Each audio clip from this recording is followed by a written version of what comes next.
This conference will now be recorded. And Mary, just for a legal opinion, we've already started the meeting and had it recorded partway through. Is it fine to pick up where we stopped, or should we start over again? I would just start over again. I think it's less confusing, and just make a reference that we had a technical difficulty. We didn't get very far, so we're starting all over. All right, we're starting this meeting and it's 6:08 p.m. We did start the meeting at 6:01 p.m. Due to technical difficulties, we had to stop the recording and stop the meeting, so we will be starting again. So we will take it from the top. We are recording the meeting, and we'll call the meeting to order, and again, we will do the Pledge of Allegiance. So we never did it before. I pledge allegiance to the flag of the United States of America and to the republic for which it stands, one nation, under God, indivisible, with liberty and justice for all. I was never in a high school play, but I'm guessing this is what it could have been like.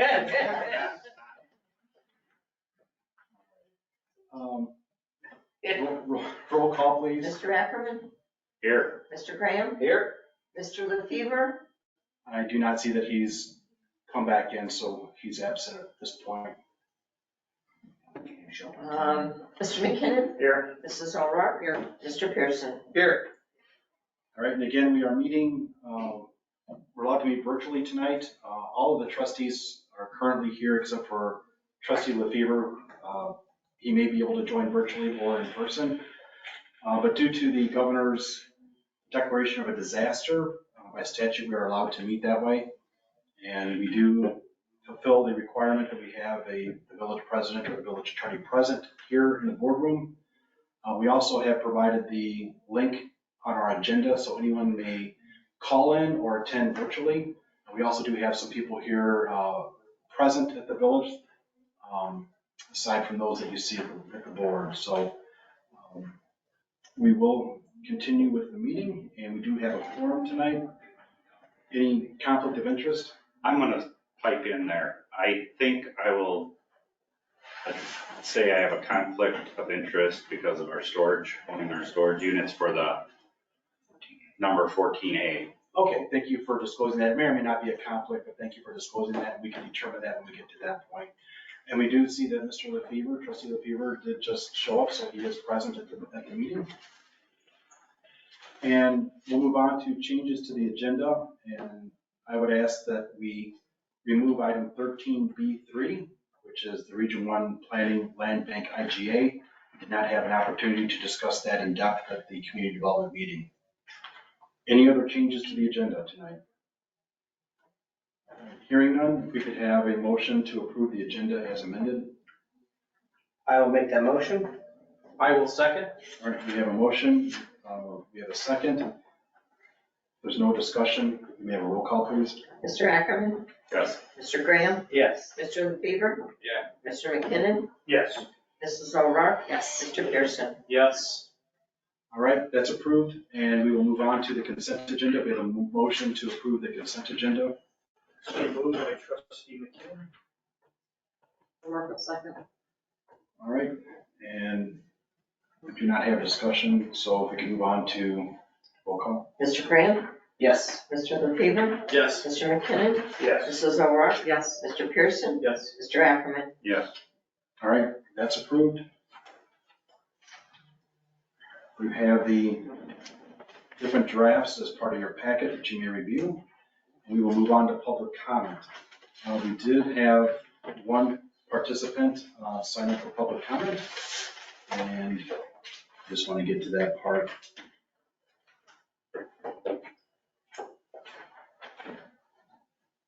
And we would have the Canuties here. Correct. To talk about video gaming for Kelly's Cafe. Correct. What we typically do for public comment is we allow for a 3-minute presentation. You're allowed up to 3 minutes to present what you want to present. And we typically listen. If we feel that we can answer something right now, we will. Sometimes we take it under consideration and we'll get back to you at a later time. But we typically will let you know. We also may have questions of you tonight, so we may interrupt and ask questions, but I'm pretty lenient with the time. You know, if we're going to interrupt and have a discussion, you know, usually I'll let you go a little beyond 3 minutes if that's what happens.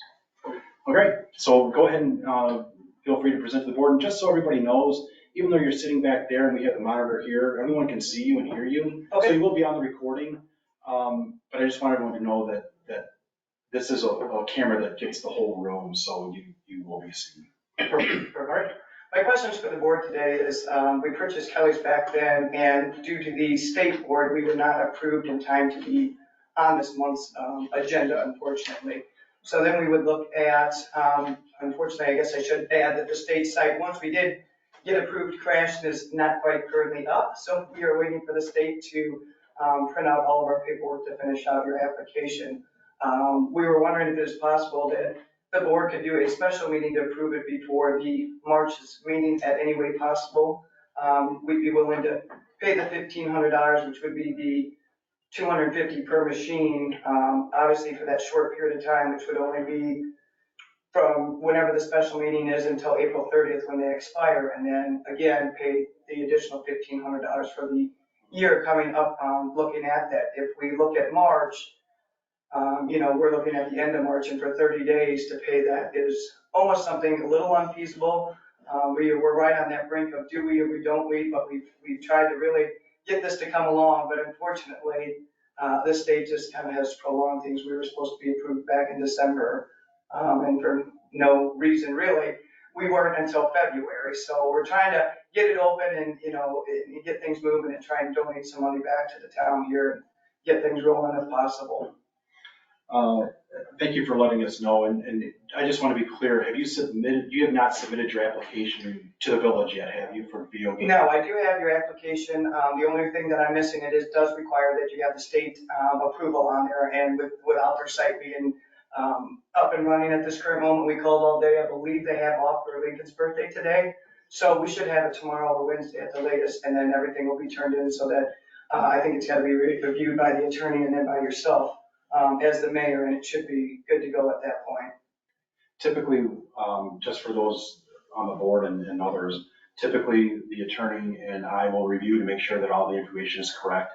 And then we would generally have it go to Community Development Committee to review it. I know there's a meeting scheduled for February 20th for Community Development, so if there is a way that the application can be provided to us in a timely manner, we might be able to get it on the agenda for February 20th for Community Development to take a look at it.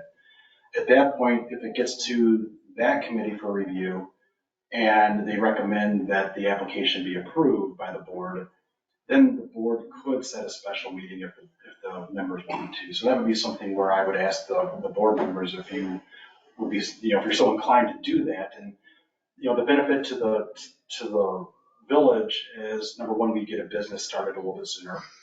Number two is, as she mentioned, we have a gaming fee of $250 per unit, and I believe you're going to be installing 6 of them. That is correct.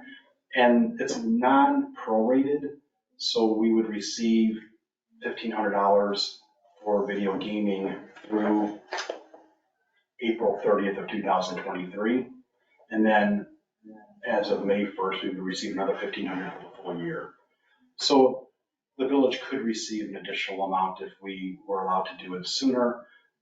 As was stated, if we wait until the March board meeting, it would be a couple weeks into March, they may not choose to do it, so then we might lose out on that extra money. So again, it's really going to be dependent upon when you're able to get the application in and make sure you have all of the state gaming board information, and then also the unit information. I think we have to have those numbers as well. Yeah, we have all of those numbers for you. My only question is once those units in your application, because I haven't read all of your ordinance and policies in there, can you install the games even though they wouldn't go live prior to the approval, or do you have to wait for the approval to actually put them in there? Because currently the space is sitting empty, there's no machines in there, but they could put them in within several days. But the application would be in by Wednesday at the latest. Hoping that the state site is up, but I don't foresee it being a problem. I think the state waits for us to confirm that we've approved it, correct, before they start them? The state should wait for us to That's right. confirm, but that's the problem Yeah. that we run into. So my advice always is if we have control that those machines do not go on site until we approve.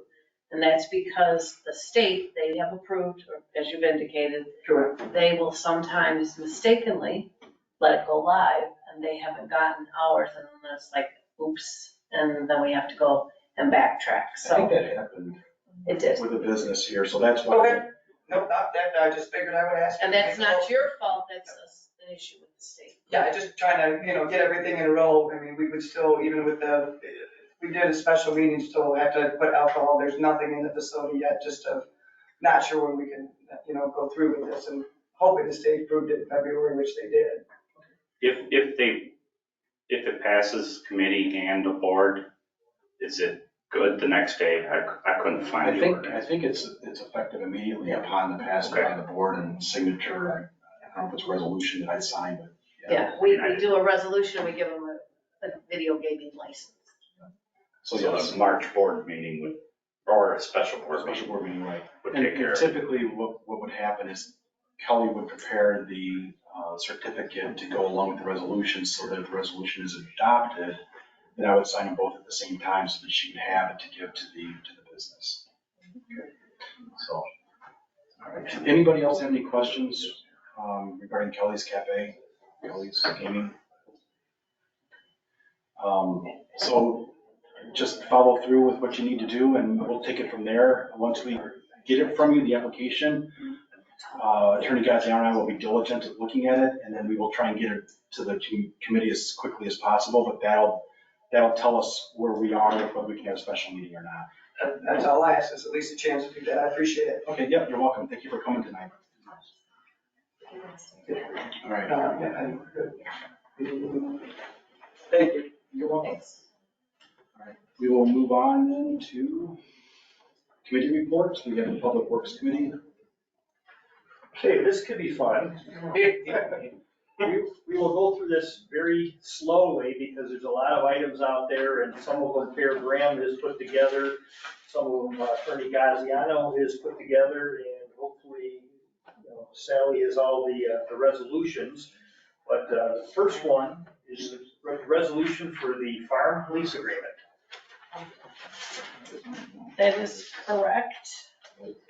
And what would that resolution number be? My paper's in my way. Sorry. It will not move. 2023-04R. 04R, okay, so we would basically have a recommendation by committee. And I'm sorry, I'm knowing myself. Oh, Apologize. like, wait a minute, we did. I just speak. Recommendation by committee for board approval of resolution 2023-04R and authorizing President Eubank to sign the lease agreement for an extension through February 29th of 2024. All right, that's coming from committee, This time for committee. and we will not need a second. Attorney Gaziano did send over the weekend, and it was included in the packet, if you looked at it today, of the resolution and the executive summary of resolution. Any discussion regarding that? And this was the same terms as last time? Same terms. Yes. And this is the one that the original document indicated that in the event we sold the land, we certainly can do that. We just have to compensate them for some very basic items. Any other discussion? All right, not hearing any, roll call please. Mr. LaFever? Yes. Mr. McKinnon? Yes. Mrs. O'Rourke? Yes. Mr. Pearson? Yes. Mr. Ackerman? Yes. Mr. Graham? Yes. Here's the original resolution. And then I lied, I had Kelly print one. Well, is it a language? Maybe the actual extension form. It's in the folder. Okay, the next two items are both regarding the street project. The first one, you should have a resolution prepared authorizing Fair Graham. And that number would be 05R. Okay, this is also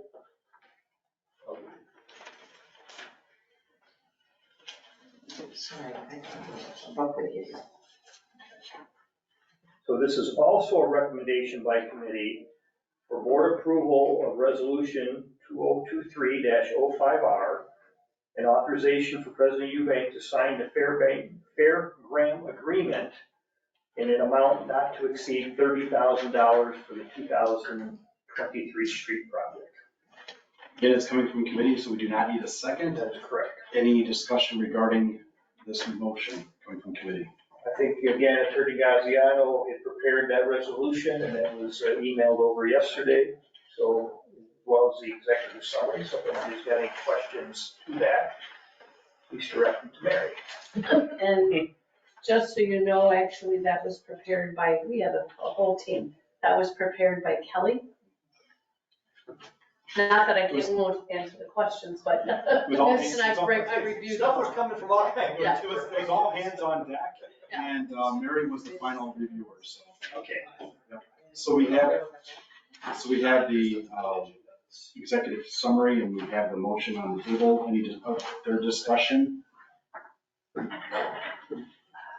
Just the only thing I highlight, I was gonna step into this later when these things get split up, but again, there was extensive information on there, but again, this is a 2023 road project.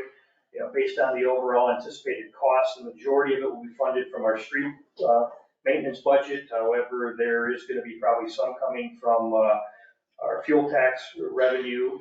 And again, the areas of focus are in a couple roads in Greenlee, a couple roads in Resch Farms. And right now, until we get the final bids, we really can't fully define the scope of that project.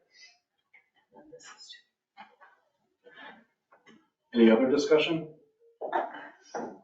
If not, roll call, please. Mr. McKinnon, Yes. Mr. Pearson, Yes. Mr. Ackerman, Yes. Mr. Graham, Yes. Mr. LaFever. Yes. All right, that's approved. Okay, and so the next one on that subject will be the one authorizing President Eubank to sign the necessary fuel tax revenue. Motor fuel tax, okay. And again, that's coming from committee. 2023. 06 are. Yes, this is coming from committee.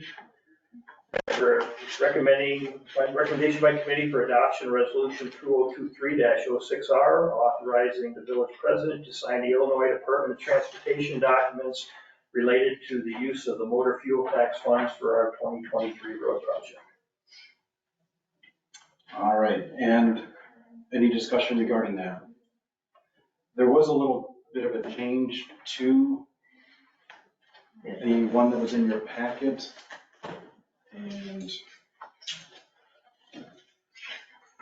the highlighted part is that Mary added a whereas, just saying whereas the IDOT resolution for maintenance under the Illinois Highway Code form provides the appropriation of the sum of $45,000 of motor fuel tax funds for the purpose of maintaining streets and highways under the applicable provisions of the Illinois Highway Code from January 1, 2023 to December 31st, 2023, with an indication that only those operations as listed and described on the approved IDOT local public agency general maintenance estimate of maintenance costs form, including supplemental or revised estimates approved in connection with the aforesaid resolution, are eligible for maintenance with motor fuel tax funds during the period as specified above. And the main reason for that is the total amount is $45,000.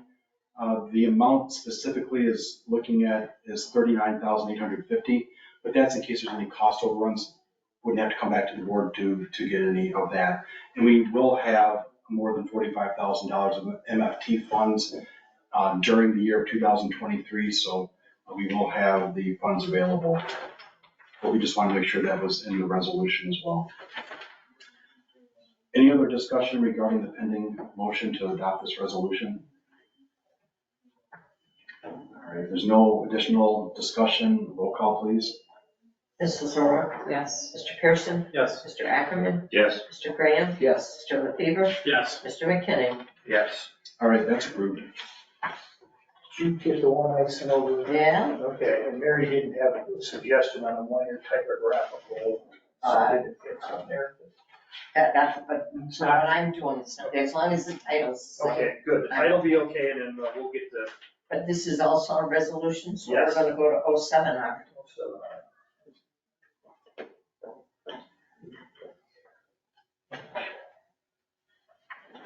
Okay, we have another recommendation by committee.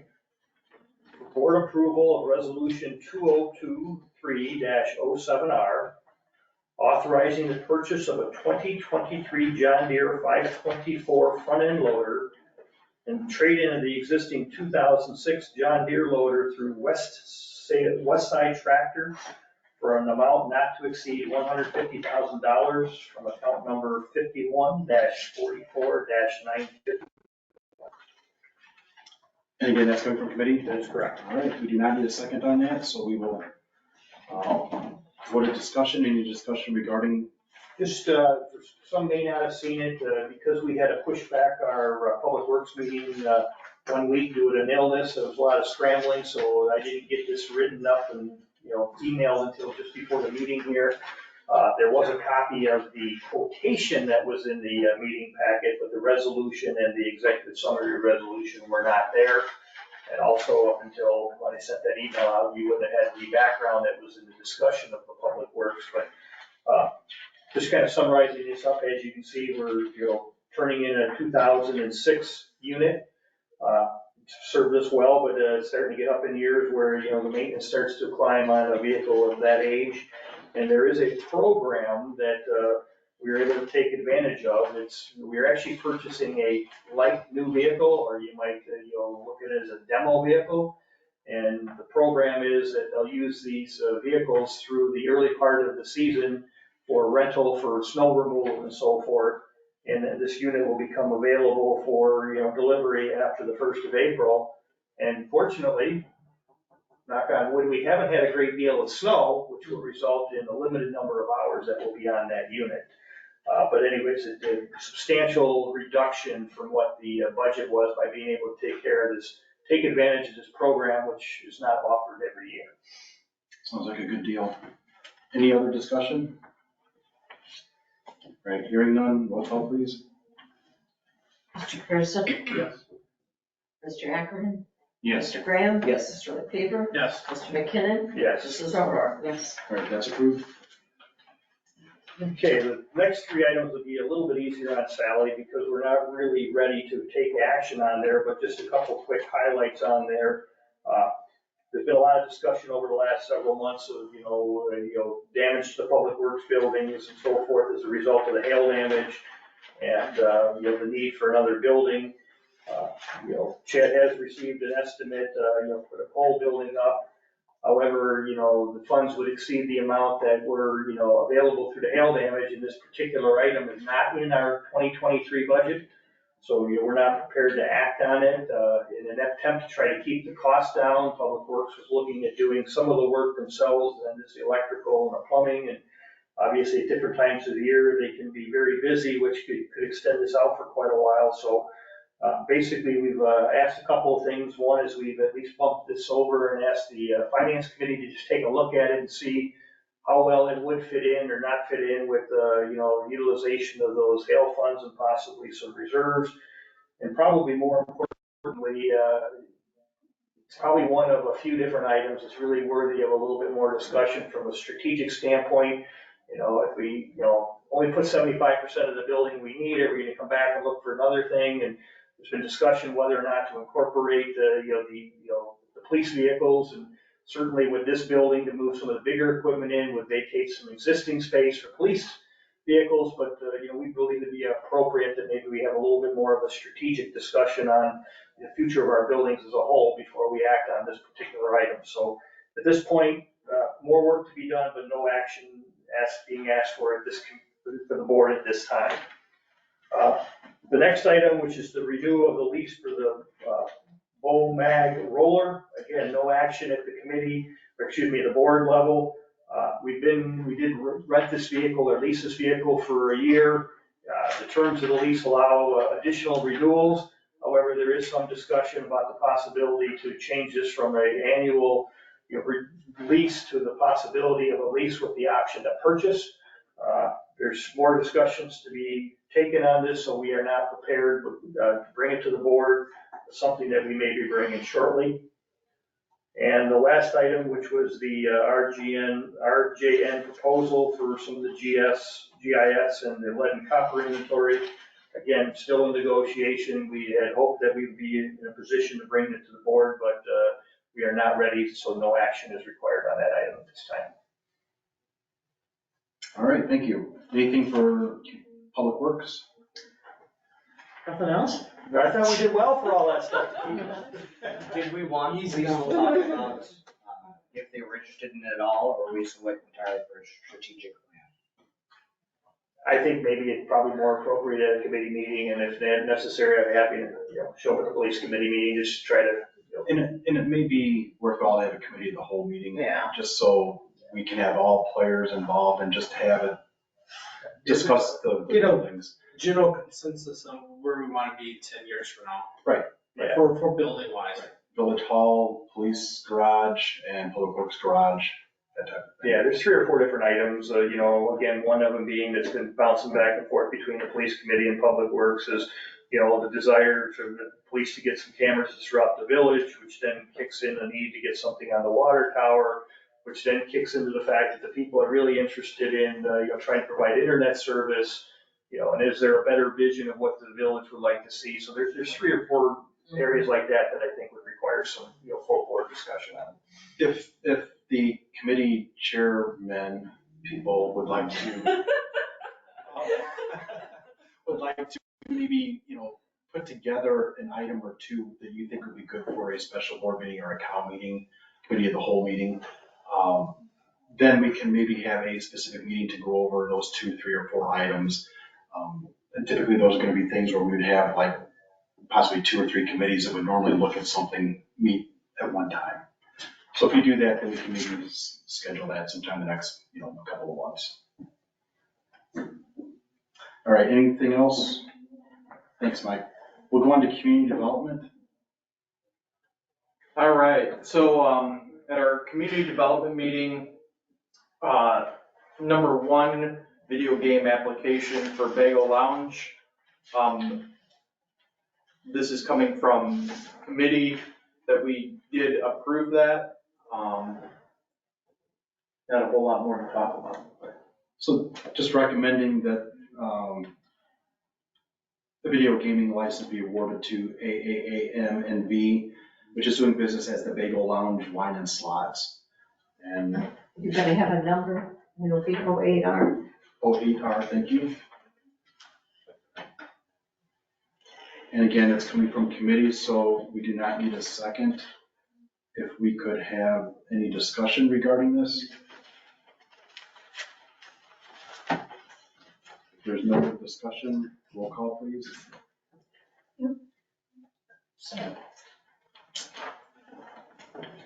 Mr. Ackerman? Yes. Mr. Brandon? Yes. Mr. LaFever? Yes. Mr. McKinnon? Yes. Mrs. O'Rourke? Yes. Mr. Pearson? Yes. All right, that's approved. All right, number 2, discussion of the hotel feasibility study.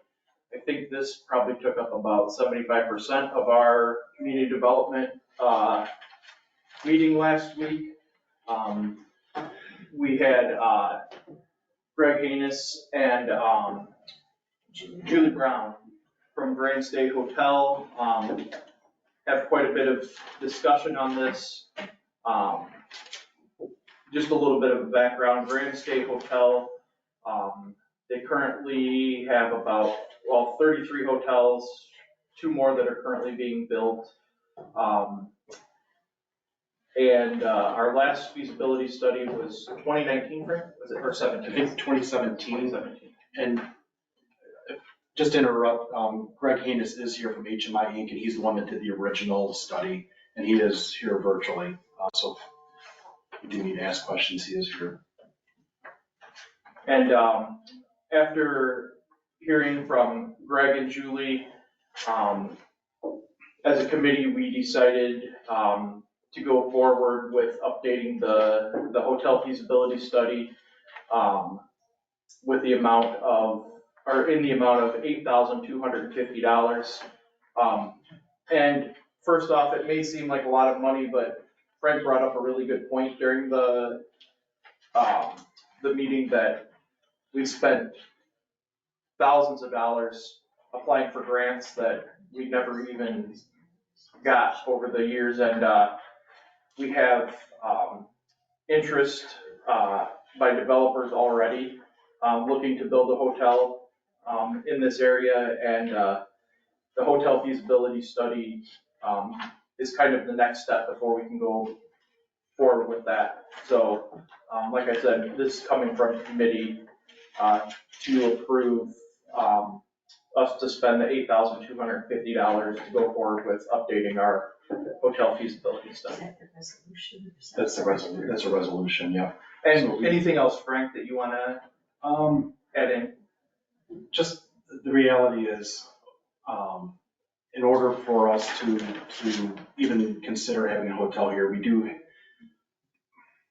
need to have this study done.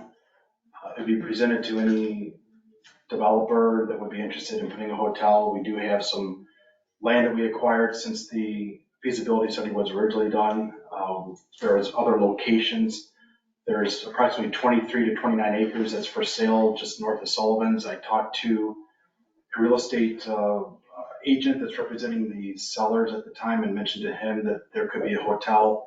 That would be a perfect location for it. So there are some new sites that are opening up that were not in the old study. And the other thing, and forgive me, Drew, I was concentrating on some other things.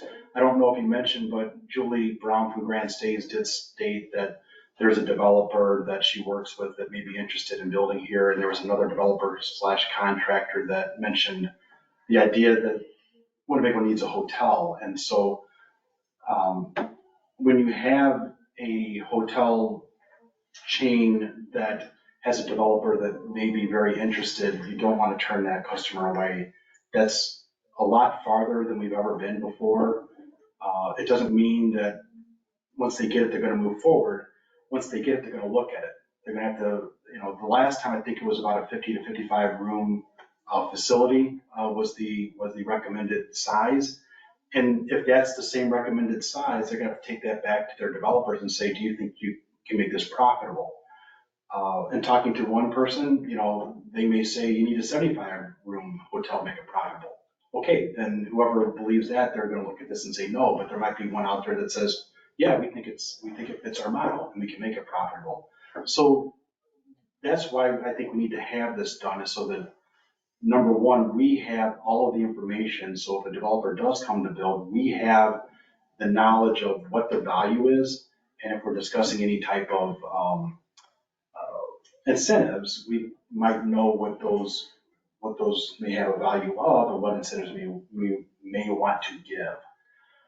And again, Greg is here. He did let me know that after the meeting that we had with him and with Julie, that he wasn't able to really discuss everything because it's sort of like an attorney or somebody that's representing you. When you have somebody that could be on the opposite side of a negotiation, you can't be free with your advice. So he couldn't tell us everything on that because Julie from Grand Stays was there. So even though they work together, we work with her, we're not necessarily in opposition. He could give us some recommended things to negotiate or to discuss that he wouldn't want to let Julie know about. So again, if you're fine with it, great. If you're not fine with it, I would have you please, let us know your concerns, and maybe Greg can maybe answer some of those concerns. Has this ever been done before?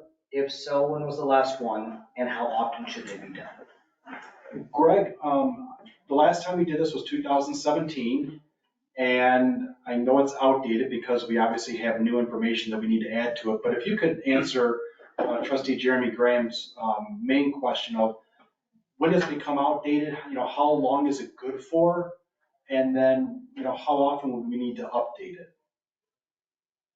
It was done good evening. Thank you for inviting me to your meeting, but it was done in 2017. The shelf life for a feasibility study is typically about 12 to 18 months. Things change. And from 2017 to 2023, there has been a lot that has happened. The hotel industry was going up at that time. We hit COVID, it went down. It's now going back up. It's already past where it was in 2019, which was the benchmark that the hotel industry has established as the recovery of the hotel industry to it. The average daily room rate for hotels, if any of you have traveled lately, you know that you're paying probably about 20% more than what you did in 2019 for a hotel room, let alone your airfare is probably about 100% more than what it was back in 2019. But the travel industry is coming back very strong. And the other thing, and as I told Frank in my email to him, some of the things that I was talking about, Julie Brown came to you with Grand Stay Hotels. There are a wide range of brands that are out there, and there are a lot of people right now, there are a lot of developers that want to develop hotels. If the Grand Stay developer does not materialize, if we're your client and you're our client, we will provide you with access to developers, hotel brands that are looking in this area for opportunities to develop hotels. And believe me, there's a lot of developers out there right now that want to develop hotels. And once we have a foundation set in the report, and we know what the size parameter is, what the type of hotel, what will be the best fit for the community, we can then start advising you as far as what would be the best fit for the community. And that's something that I couldn't really say in the last meeting because it kind of stepped on what Julie was talking about being Grand Stay. We can also help you in counseling you in developing incentives for attracting the hotel developer to the area. There are a wide range of incentives that are available. Frank, I think you mentioned that you had just gone to some conference or whatever that talked about various developmental incentives. There are other ones that are out there. Developers are going to come to you telling you that they need some incentives to get a hotel developed. You owning the report will have access to knowing how viable the project is, and it will help you to guide you through establishing what type and how much of the incentives you need to give to the developer to actually get the hotel developed in the community. So there's a lot of advantages to it. There's, Julie will bring a hotel developer to you.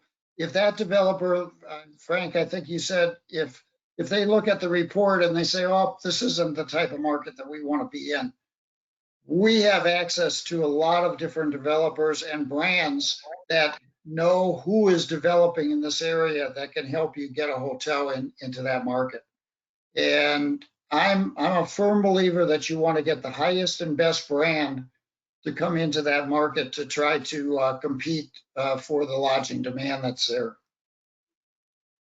Thank you, Greg, for all of that.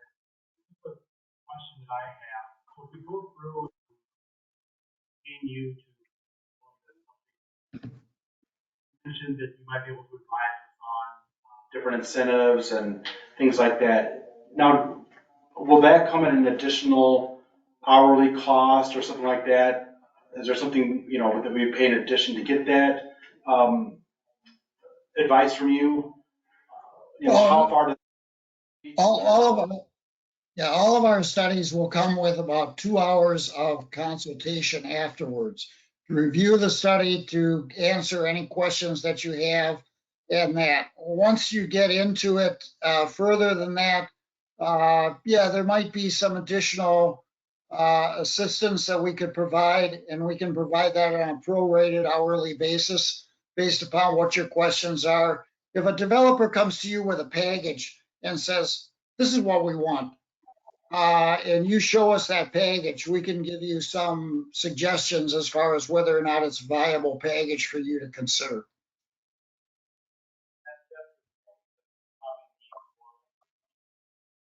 I can't hear you, Frank.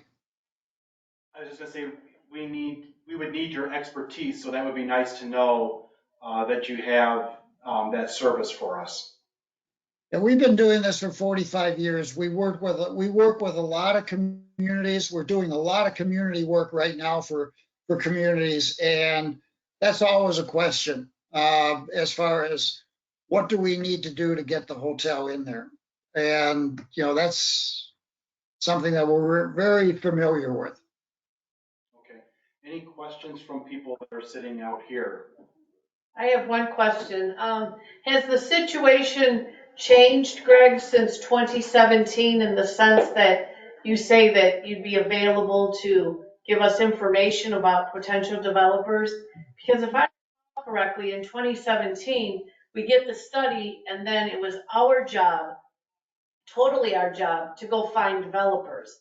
And I think that's where part of the fall off came. Is there Well- something? If you ask us the question, we will give you the answer. And I don't know if the question was asked back then. I can't remember. But I mean, if I give you the report and we go through the report and you say, well, what does this mean? What's the occupancy? What does all this mean, et cetera? Okay, we're fine with this. That's fine. If you come back and ask us the question, can you, obviously you're going to go with Grand Stay and their developer first. And that may take 3 or 4 months for you to talk to them. And finally, you might sit there and say, well, we're at a dead end. We can't come to an agreement with them. If you pick up the phone or you send us an email and you say, hey, we've talked to Grand Stay, we talked to their developer, we're not coming to a deal. Is there anybody else that you can suggest that we should talk to? We can provide you with a list of brand representatives. And quite honestly, the brand representatives have far more contacts than even I do. I work with developers. I know regional developers in the area, but the brand representatives, once you contact them, give them a copy of the report, let them look at it. They know the profiles of the people that are within their respective brands that are looking to develop hotels. They can go out and say, hey, Joe, hey, Sally, we got a need market here in Winnebago. We really want to, we really think you should take a look at this market. Okay, thank you. Any other questions? No, I guess that's my biggest issue with, in the past, as well as when we talked about it last week or whatever, is, the document by itself with no further action is a waste of money. And again, obviously, with at least one prospective, interested party, that doesn't put all that burden on us of going out and, okay, when the list comes out or whatever, somebody's gotta go through there, and if this one doesn't, bear fruit or whatever, then, okay, the list of people, somebody's gotta start, hey, you might have 10, 15, different contacts to chase down. Hey, we've done the study, are you, it requires work on somebody's part.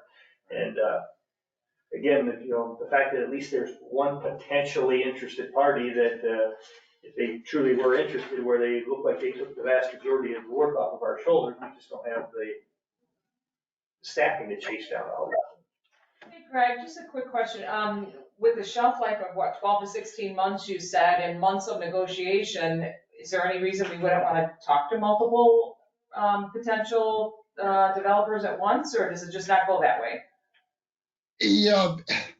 I guess if I were you, if you got a hold of that report, I'd ask that question of me and say, can you give me 3 or 4 brand representatives and a couple developers that you might know that are regionally? And there's no reason why you couldn't go out and reach out to them at the same time that you're talking to Grand Stay. That's something that I couldn't say last week.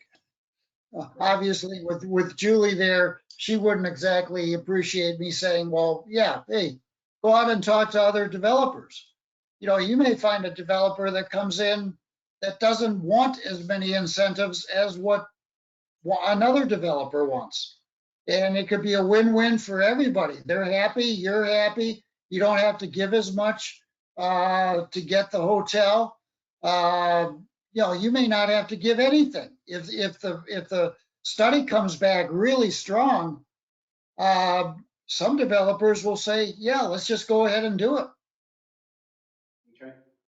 And I think it also bears mentioning, I know it's in your executive summary, Frank, but that the initial cost of the study, which I think was about 13,000, was reimbursed to us by the county.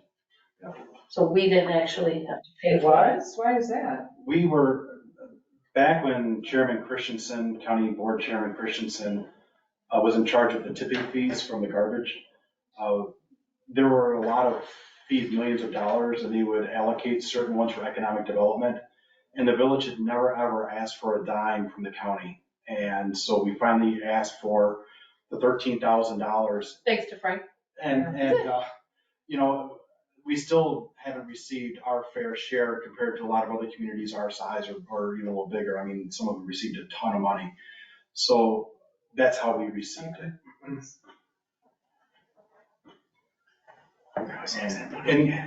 Any other questions for Mr. Haynes right now? Any discussion or thoughts?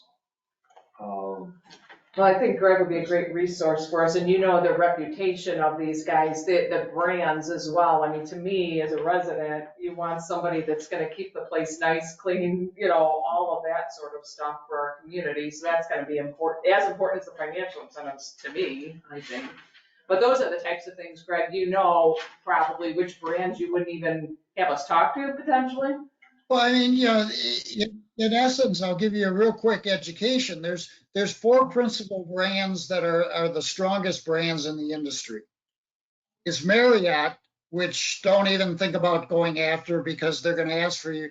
They're going to ask for your firstborn, and not only that, but you got to have so much other things to get a Marriott product in there. But Marriott is one of the strongest brands. Hilton, IHG, which is Intercontinental Hotel, which is Holiday Inn, and Choice Hotels. Those are the top 4 brands, okay? Then you have regional brands that are very strong. Grand Stay is a regional brand. Now that doesn't mean that it's not a strong brand, but it has a good draw. If I get there and I find out that you have the lodging demand generators that are bringing in people from a national level, particularly for corporate commercial, or international travelers coming into the area looking for places to stay, I'll be honest with you, I would probably counsel you away from Grand Stay and see if you could get one of the other 4. Now, you're not going to get Marriott. You're not going to get a Fairfield. You're not going to get that. I'll be honest with you, they're very tough to deal with. But you can get a Hilton, a Holiday Inn Express, an Avid, which is part of Holiday Inn now, things like that. I mean, Hilton has True, which is a little bit of step down from a Hampton Inn. It has Hilton Garden. I mean, there's a lot of varieties. You go into Choice Hotels, you got Comfort Suites, Comfort Inn, you got Sleep Inn, you may have a need for an extended stay product with, people coming in for the hospital, for, large manufacturer or whatever.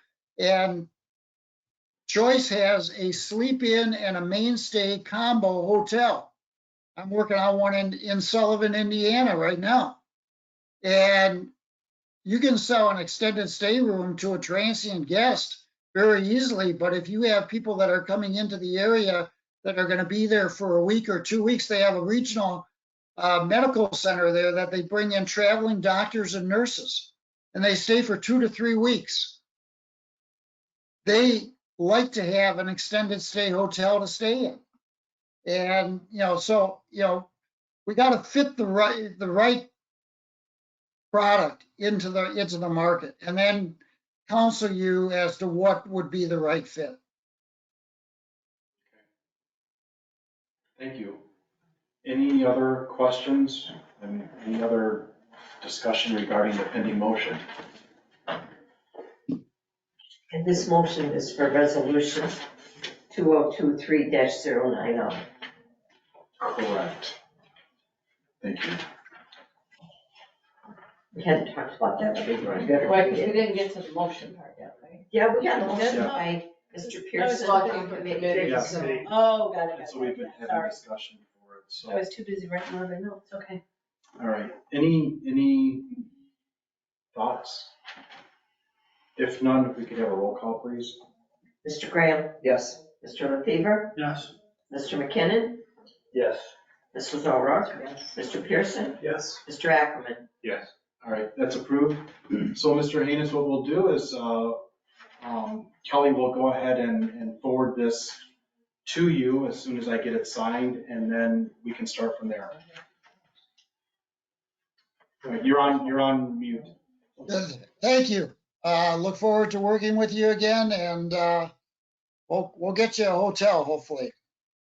All right, sounds good. Thank you very much. Have a good evening. Have a good evening. Thank you.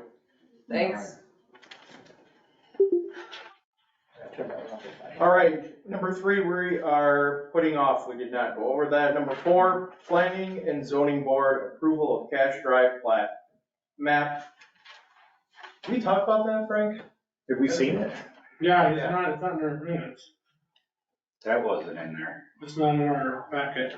Is this the one where there was the 2 different, That storage would, units. that would, right? This was the plat map for, right, the storage units. And they were gonna get the second land and that became one, and so now it was served, because one wasn't served and one was. Right. So this didn't come up in community development? I don't remember. No, we did not talk about that. Okay, It Yeah. came from zoning. so it's directly, thank you.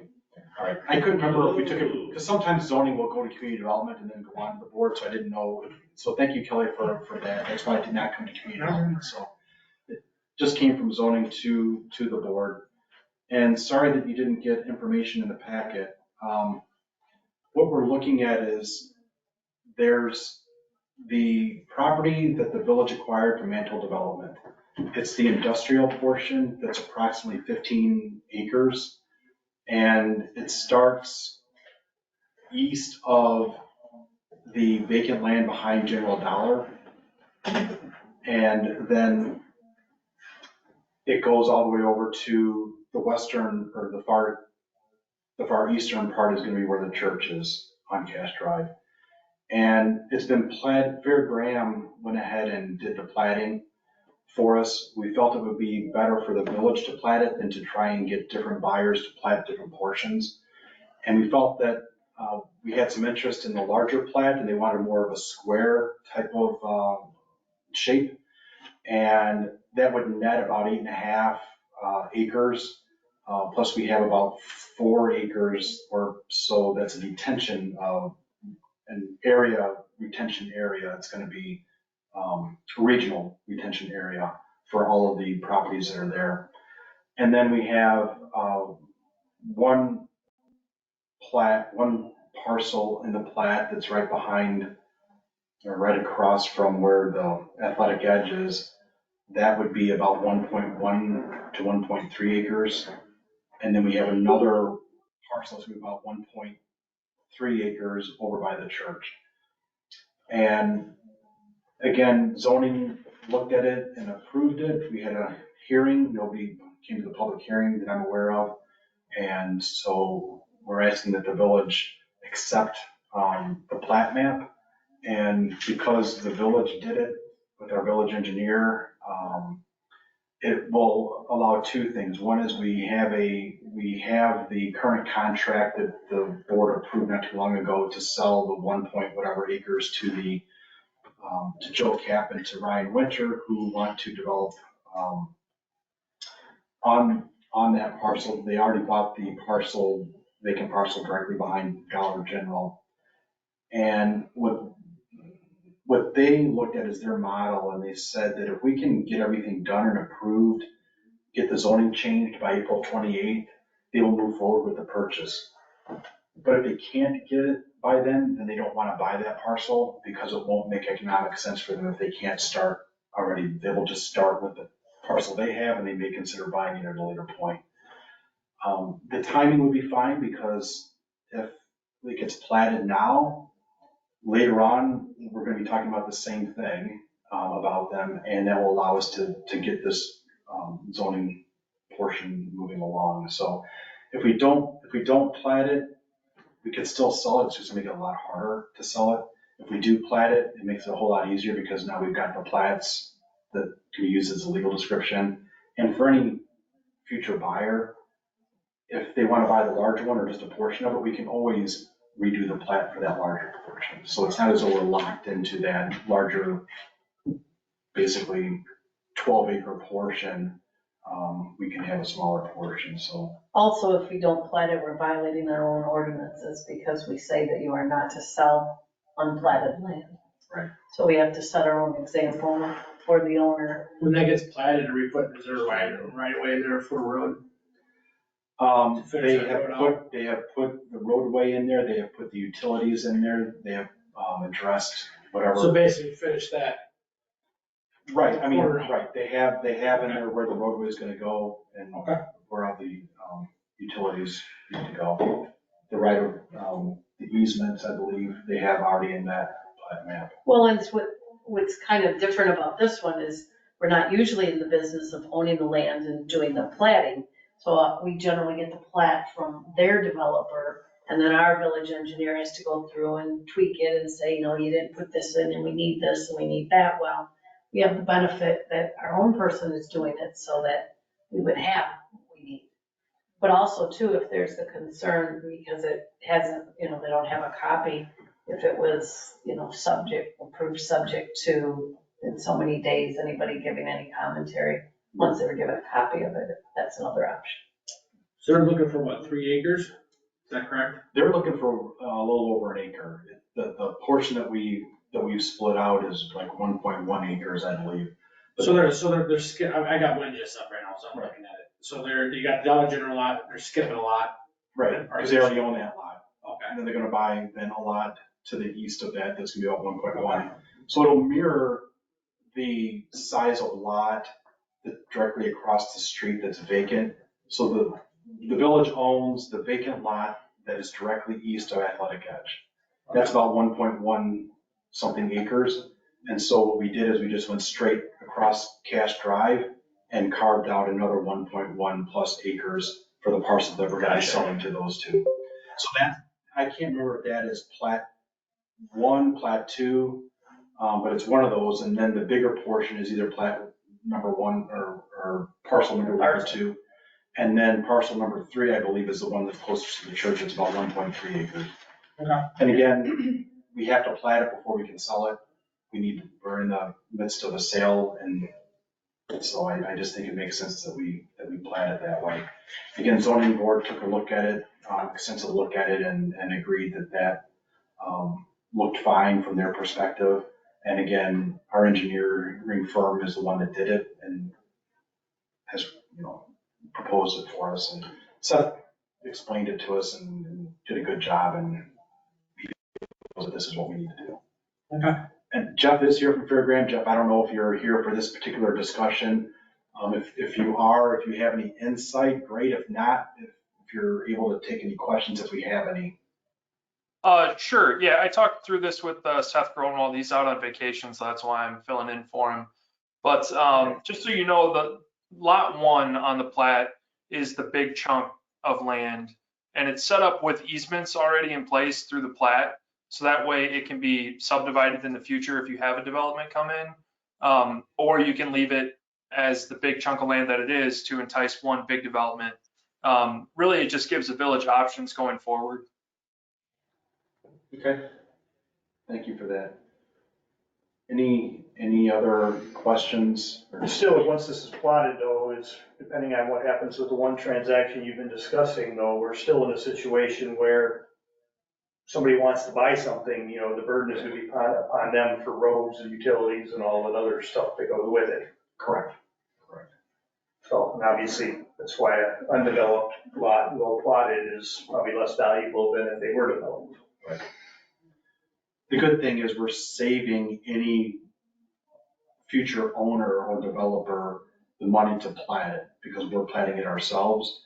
And in this case, it would have saved the people, I think Joe Cap and Ryan Winter, several thousands of dollars. I think I don't know if Seth said, what, $3,000 to $5,000. I think that's right.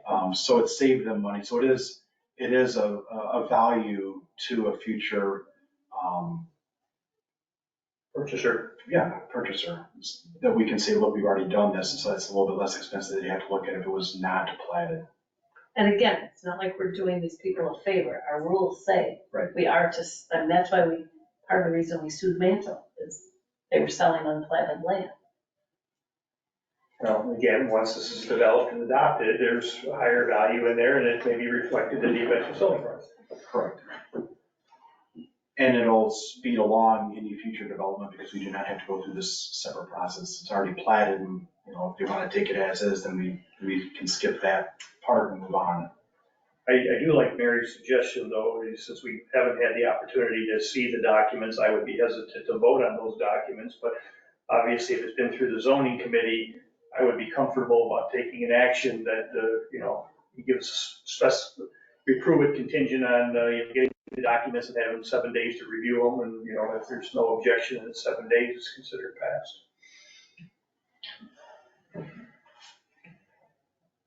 Any other discussion? So what I would, we will need to, since it's not coming from a board committee, we will need a motion and a second to approve the plat map for Cash Drive.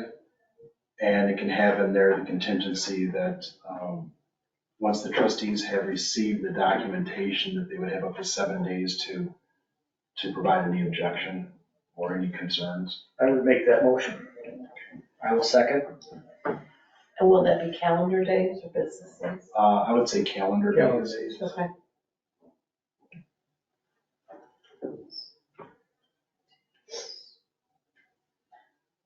So Mr. McKinnon with the. Yeah, I just didn't write it down. I'm trying to get the other written. I'm sorry. Are you going to want in there, Frank, anything? Are you going to want that as a Did I get a resolution? second? Such that Jeremy. the motion, I understand to approve that, provided that there's no objection by any trustee within 7 calendar days, and authorize the signing of a resolution regarding the same? Correct. Okay. Sounds like Mary knows what she's doing, so you can take a little easy on your notes there. Yes. You still gotta get it in. All right. Say it again.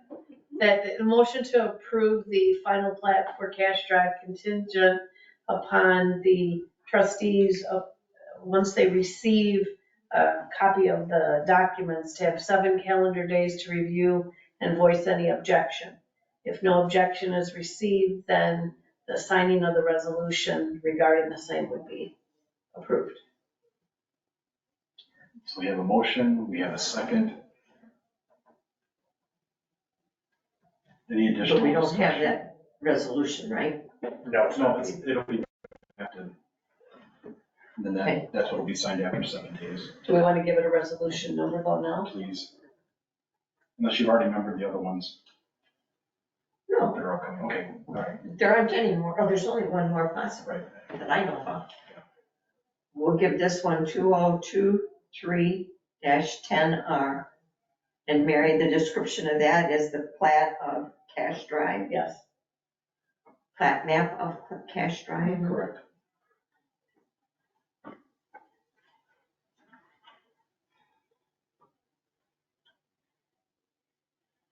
Just so you know that it's only after the board approves that, Right. that then the zoning board chairman signs off on that plan.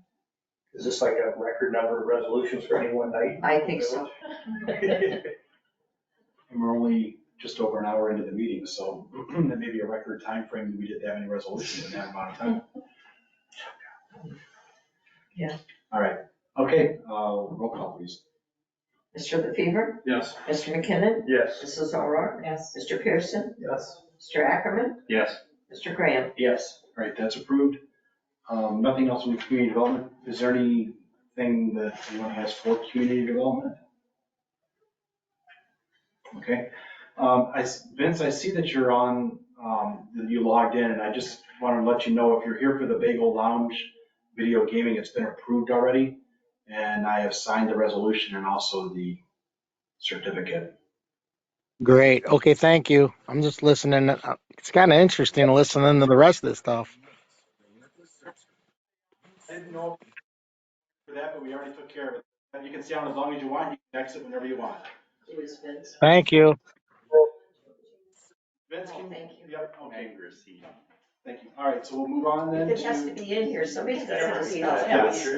Vince, can you spell your last name for us? We need to take it for the minutes. We want to make sure we have it spelled correctly.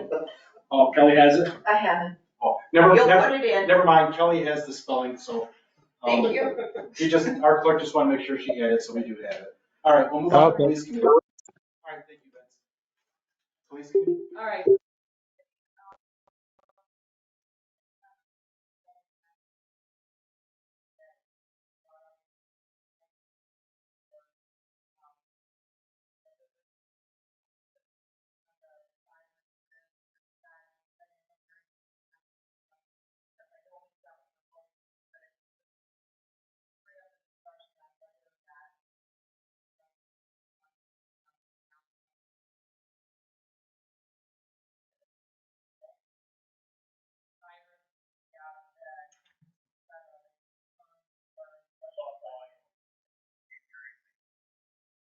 Are you guys able to come out here? I'm not here for the next part. Yeah, yeah.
We can reserve this recording. But, so we're going to, to preserve the meeting, we're going to close out the meeting, or close out this meeting at 7:16 p.m. Stop the recording. We're going to log out of the program, and then we're going to reconnect to the program. I'm going to type it in here so everybody knows what's going on. And then once I type it in, then we're going to start recording.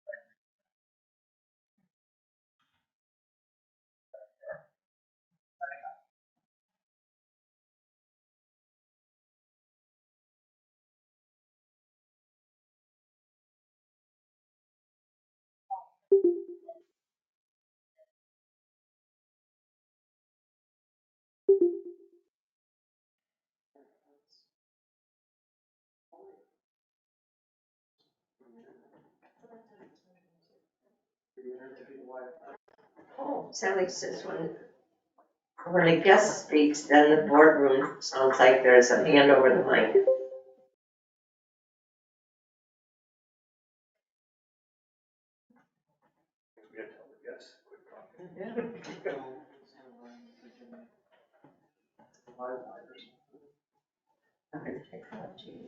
It's working pretty good for the most part. It's working now, they say. Can you hear us now? Yes. Perfect, all right. We'll let her roll. So it's working now, so we will not. Just leave it there, you want 3 seconds? No, we're gonna persevere and go through the meeting and get it finished. All right, it's working. So we are now with police and we're talking about the UTV. Yes. All right. So again, there's a ordinance Jason kind of researched in Byron, and again, it's just to bring this and keep discussing this. We know there's some interest in the village on getting UTVs and ATVs. I think the trustees in the past had said the ATVs don't make a lot of sense until there's a trail, all of that.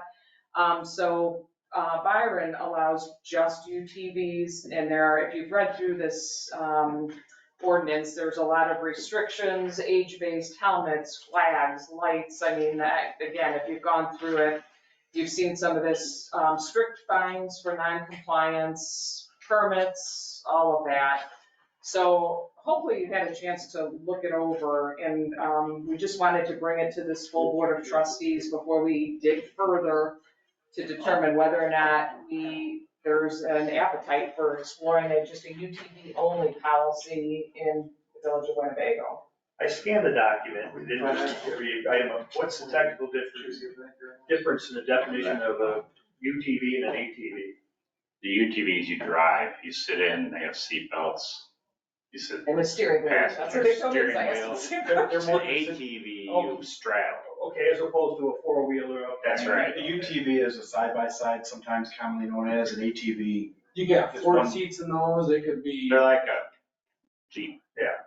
Okay, but I guess just a straddling, like, is pretty. Well, I look at it, the difference between having a steering wheel and a handlebar. Right. So,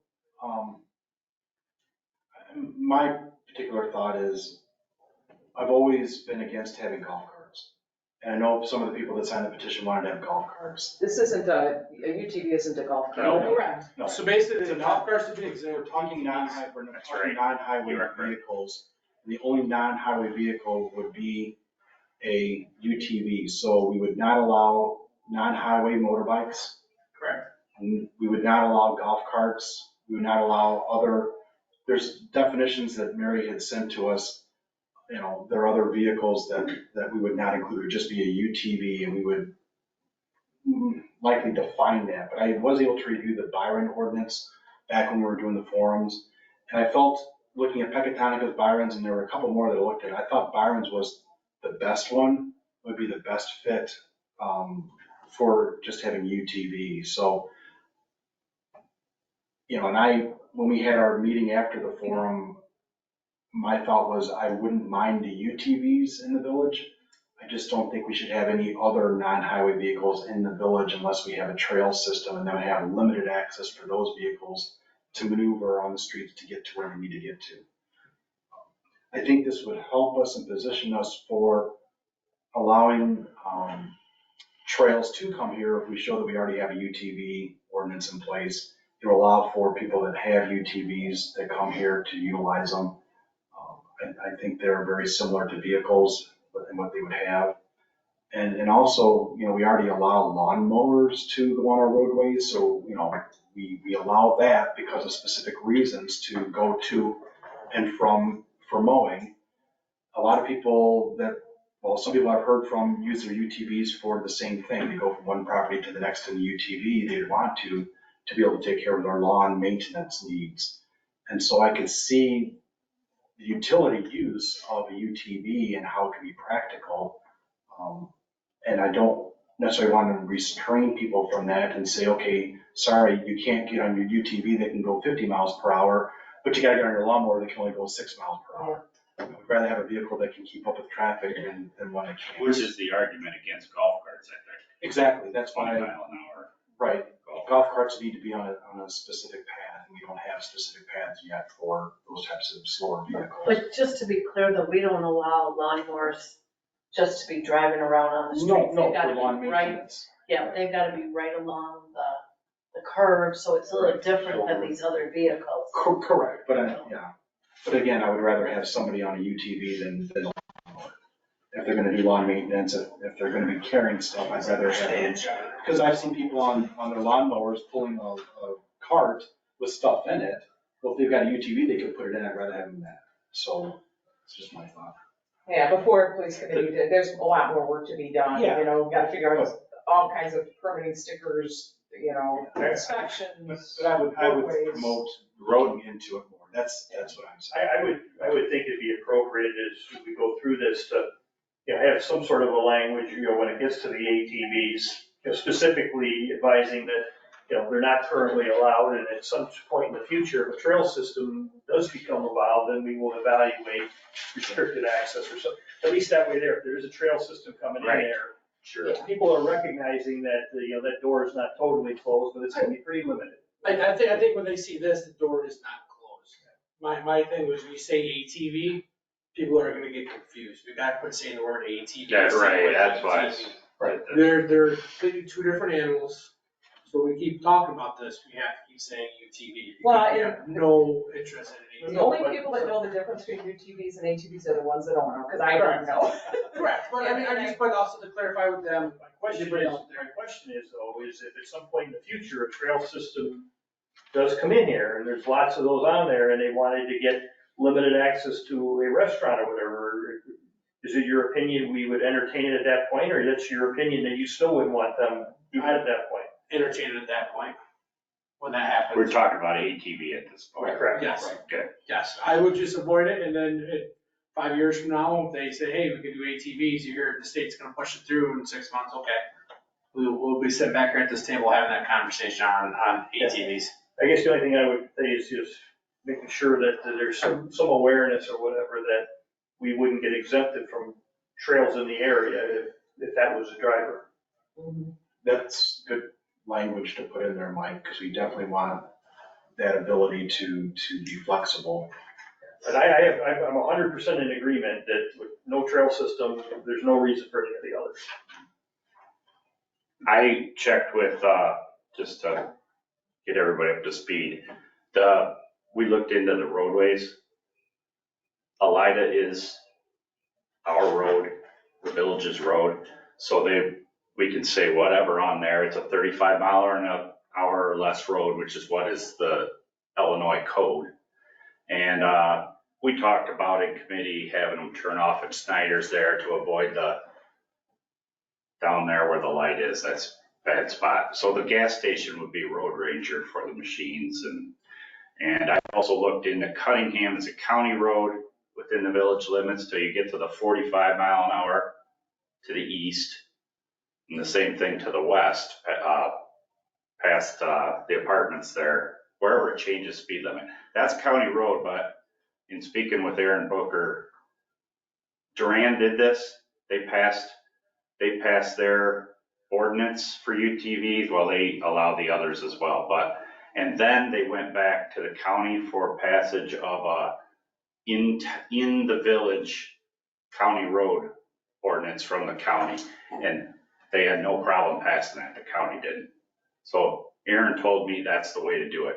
Get your ordinance done, then go to the county, and they will allow Cunningham, east and west, and Elida or Winnebago Road, whatever you want to call it, from Cunningham south. Because that's 35 mile an hour out a ways. So you don't want, I'm trying to include as many people as I can that are in a 35 mile an hour speed zone, which only leaves McNair Road, which we will discuss in committee. That one's, because it's actually 45 mile an hour to get A part of it. Yeah. Willingham involved.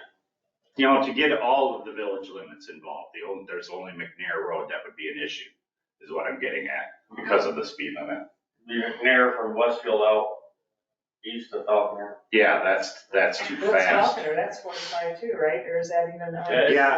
That's, Yeah, but you can drive They through the can neighborhood. get there, You can right? drive through the neighborhood. Yes. There's access to McNair from those houses. I checked on that. So anyway, it's possible to get the whole village connected. I just wanted to add and that. something to consider, you brought this up, Jason. You were saying that maybe you would limit where they can go north on Elida Street, so they would want to turn down towards the clinic and go down that way, down the roads to get to Taco Bell and McDonald's and to Road Ranger. We don't want to play favorites with gas stations. One of the things that I think we need to look at, I've been a proponent of this for quite a few years, is the road that comes out and goes straight over to Sullivan's. we need to try and get traffic to go further east past Sullivan's and then down behind the storage lockers and mobile. I don't know how we do that. We're gonna have to talk to our engineer about that. I don't know if we can talk to the landowners about putting some kind of a drive back there. But we really need to take the burden off of Elida Street to get people in and out of mobile, and same thing with Road Ranger. We need to come down the side roads. And I would almost look at trying to change Elida Street at the corners to have a meridian right there to where you cannot come off of 20 and turn left into mobile, but you'd have to go all the way up to Sullivan's and turn left and then come back down the service road to mobile. Because we have too much congestion right there. And I think that would allow for then a better use and better access for whether it's a UTV or just regular vehicles in general. So I think that's something, you know, long-term look from Public Works that I think we need to look at. Isn't that tough or not as good for mobile though?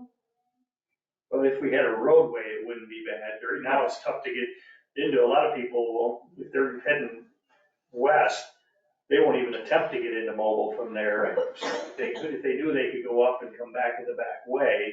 And the other thing is trying to turn left out of mobile to go into town, again, is very difficult. There's So- no frontage road there when you look at the map. Some of those buildings are way too close. And the only way really to make it work is you're gonna be buying property out in order to get a right of way. So I'm just putting it out there that, you know, you brought that up, that we might want to limit them going there. And so, you know, I think we really do need to look at access to both gas stations and how, you know, we can kind of look at the traffic. And so I just wanted to, you know, have that on our radar. I'd like to bring up while Mary's here, your email you sent me. So the only thing, I mean, everything's fixable there, Mary, but inspections for safety wise. She had sent me an email that. And I included everybody else. Yeah, you did. But that was for golf carts. Correct, I was just, I was just kind of bringing you up to speed Yeah. of what it had been when the discussion was before. I checked with our insurer, but that was when it was golf carts and other things. So I was just throwing that out there. Yep. That I I just don't thought know this if is that. these are vehicles that need that same type of inspection. All I was saying in that email is that the ordinance that provided for it said that the chief of police was to inspect them, and I said, no, you know, that's not their job. Well, not for safety and right, and not for, I mean, I think you have to have somebody check them for, and that's what the application involves. There would have to be some kind of checklist for making sure they all have, where am I at here? The lights, the flags, the slow moving vehicle. To get the permit, that is the inspection. That's what I think we need to stick to, not safety. You're checking off whether the content exists or doesn't exist. Right, not whether the vehicle's safe. I mean, we don't do that with cars down, so. Right, we're not gonna check the engine, we're not gonna check the tires. That's what I just wanted to. Do you have your turn signals? Yes. Does it have the orange triangle? Yes. Does it have the flag? Yes. Does it have the Don't get the seatbelt? permit Yes. until all But that. what I did want to have happen though is to put the responsibility on the police department to say, okay, does it have a flag, does it have a horn? Is it No, I did lights bright volunteer enough, for not this. bright enough? And then somebody gets hurt and then they come against us. Because although we have this issue of, okay, we're gonna make them sign an indemnity, a waiver and indemnity, we are still the deep pocket. I think the fact that they've isolated it to one category of vehicles, it almost takes care of itself, because they're there. When you get to these other categories of vehicles, then, you know, like the golf carts, the standard issue golf cart does not have them. You know, they are available as an option or whatever, and then you start getting to this hybrid situation. But I think the vast majority of the vehicles you're talking about. Or they're easily added. They're easily added, yes. The turn signals aren't on them usually. A horn isn't always on, but they're easily added. And anybody who's doing that in other villages, they're doing that same thing. They're adding all of that stuff. I did volunteer to be the inspector to take it off the Chief White or anybody else. I don't know if that can be done, if that's allowable or what, but. That's something we can look at as a committee and figure out if, you know, that can be done, but, yeah, I mean, all of that can be discussed at the committee level. Anyway, I just wanted to go over that part, Mary, and, you know, because I wanted your opinion on where we were with that. And you said another separate waiver, so that one that's in that application isn't enough. No, because that's only the application. We want to, and that's from our insurer. They want a separate waiver form that the person signs that basically says. So this page 2 though isn't a waiver form? It's a waiver, but it's not a waiver form. So just don't have it as part of the application, you're Right. saying? It And you doesn't can- even have to be in the application, it could be a separate form. They want it as a It's part of separate it's form. part of the packet. Yeah. The only thing I see, Jason, in there, the hours of operation goes to 11 PM at night. These things I think could probably be addressed. Yeah. Committee committees? So Yeah, why- we just why don't we wanted to save get, that? right. Just to get an opinion, Right. where do each of you Is there stand? support to move forward? Drew, do you want them to move forward? Jeremy, do you want them to move forward? Sure, I'll. Okay. All right, so, you know, I guess move forward with the UTV. Yeah, I just wanted to talk to Mary while she was here. I have attaching too many to you. Half hour here, it's an open meeting, it covers all That's that. right. Exactly. I'm just covering it that way. No, that's appropriate. So we will be taking it back to police committee and iron out the details, and we may have to have another meeting like this before it's all finalized, but we'll. And that's fine. Nobody's responding to your email, so that's good. It's a one-way communication. All right, thank you. Just wanted input there before we dug too deep and went too far. The second item on the agenda under police, we'll have to move to executive session. Mary, I guess I should get your opinion on, I mean, this has to do with a candidate, but it has to do with background checks that we want to bring. I assume that's okay to go into That's executive. potential employment or employment. So I will move to executive session on that at the end of the meeting. Is fine with me if everyone wants to just move it to the end. So we will go ahead and I guess you're making a motion to set it over till the end of the meeting? Sure, if that's required, I will make that motion. Yeah, I mean, technically that's what you would do. So then do we have a second? I'll second that. All right, any discussion? No discussion? Who seconded? I didn't keep up. Yeah.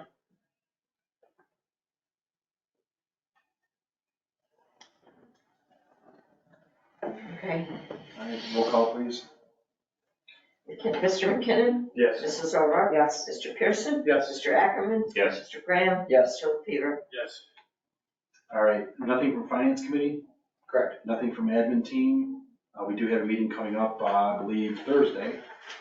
Liquor commission, nothing coming from there. We have my items.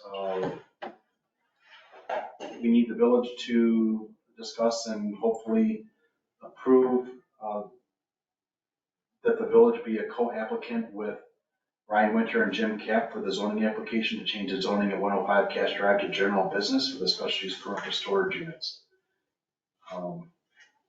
This is something that we had a meeting with the zoning board chairman, Attorney Gaziano. I was present. We had Casper present. And we talked about, we talked with Brian and Joe about the process, the zoning, and then the purchase and sale, and then the development. And one of the things that we discussed was in the zoning change, what would be the best way? Because we're the current owner of the property, but they're the purchaser.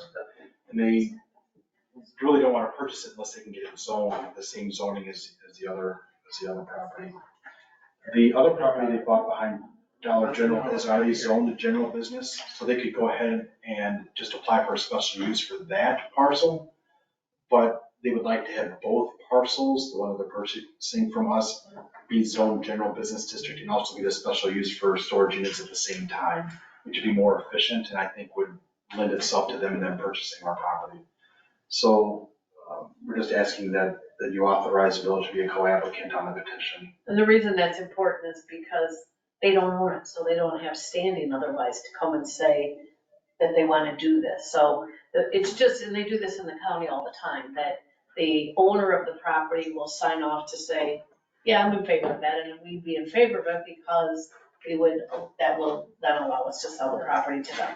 But we don't do the work. It's not like we go make the presentation with them or anything like that, but that's the only reason we would need to be a co-applicant, because otherwise they don't have any standing to come before the. What is the current zoning on that property? general industrial. And it makes sense to me to have a general business district for that. And that's the intended use for the property across the street that's next to the athletic edge is also general business district. The other, so the plat map that you just authorized the zoning board chairman to sign, that plat map, all of the 3 lots are currently zoned general industrial. And it made sense at the time to have a general industrial, but with that one parcel that we're selling, it really makes sense to be general business district. It doesn't mean that we can't change the others to general business district, because it may make sense if they want to build it out that way, but it also does lend itself to general industrial, and the industrial being right next to the general business district, I think is a proper. Transition. Yeah, whatever you want to call it. Use neighbor, neighboring parcel use. Collaborative. Yeah. And then, I did talk to the real estate agent that's representing the people selling the 29 acres that's north of Sullivan's and going to be a little east of Sullivan's. And the intended use is going to be more of a general business district or a multi-use, probably not industrial, although, so I think that would fit in down in this area too for general business district. It's up to the zoning board to actually make the decision initially. So even though you're authorizing, as Mary said, if we were going to the county of Winnebago and I was representing a client and my client was a buyer, we would just need the written authorization from the seller. Typically that's an individual or a business, and they would just sign off on it. We as a board have to be able in that position to authorize the buyer to go ahead in front of the zoning board. So that's why we're coming to you. The zoning board is going to make the decision on the petition by Ryan and Joe. And we just have to authorize them to be able to bring that to the zoning board. It doesn't mean that we, as a board, believe that it should be general business districts. We don't have to get down in the weeds right then and there. It's going to be presented to the zoning board, and the zoning board's going to have to decide, do they recommend that it be changed to general business district? And if so, should they give a special use for storage units? Once that special use and zoning has been determined, if they deny it, they can still come to the board, I believe, but there's a recommend to deny it. This board can determine whether they want to overrule the zoning board or not. The zoning board recommends that we do it with a special use, then the board will then receive that and then, decide, do they want that to be done or not. It's just that we're wearing 2 hats, because with the Yeah, board, right. you're the board, Right. but you just happen to own the property. Right. Which does, that's why. Otherwise, Seems like a lot of back and forth for nothing. Right. Yeah. It's just a technicality. If they can't do it on their own, you gotta have the blessing of whoever owns the property. Sure. Just happens to be the village that owns the property. So what we're asking is that they have the authorization of the board to present to the zoning board. And are you looking for a motion? I am, thank you for I will asking. make that motion. Do we have a second? I'll second. All right, do we have a second? Any additional discussion? All right, are you ready, Sarah? Sure. Roll call, please. I have no idea what the motion is, but I'll go with it. It's a motion to, That's what's here, it's a Yeah. motion Just for the what's there? village to be the co-applicant. All right. Maybe we'll say for the village as owner. Village as owner. To be We the really never, co-applicant. don't spell it out. Okay, got it. Mrs. Zora. Yes. Mr. Pearson. Yes. Mrs. Zach, no, Mr. Ackerman. I'm gonna abstain. Mr. Graham. Yes. Mr. LaFever. Yes. Mr. McKinnon. Yes. all right, that's approved.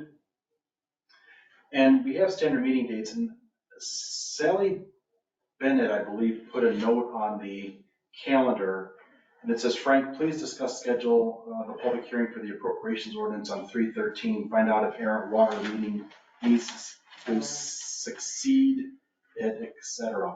I'm guessing Yeah. means for this March 13th, so I Right, because just we wanted to would make take the same time or overlap Correct. time slots. right, just want to make sure that, We've done it before, you just time it out. right, so we can have air and water at 6:45, we can have this at 6:55. Five, right, And if we- 5:45. Right, or 5:45 and 5:55, Oh, yeah, sorry about that. Right. And if we don't start right at 5:55 with the appropriation hearing, it's okay. You know, or I can log in separately from maybe the air and water, just so we have it open. One for Julie trying to run away from grandkids, we probably moved here around 10 minutes. There you I go. could call in, but you might not hear me. So basically, we're doing appropriation 555, correct? Yeah. Public hearing, got it? Yep. So I know for publication. And then, I don't know if we need any other meeting dates to be discussed. Public Works needs to be determined, but we'll do that after this meeting and let Kelly know. Okay. 22, Julie.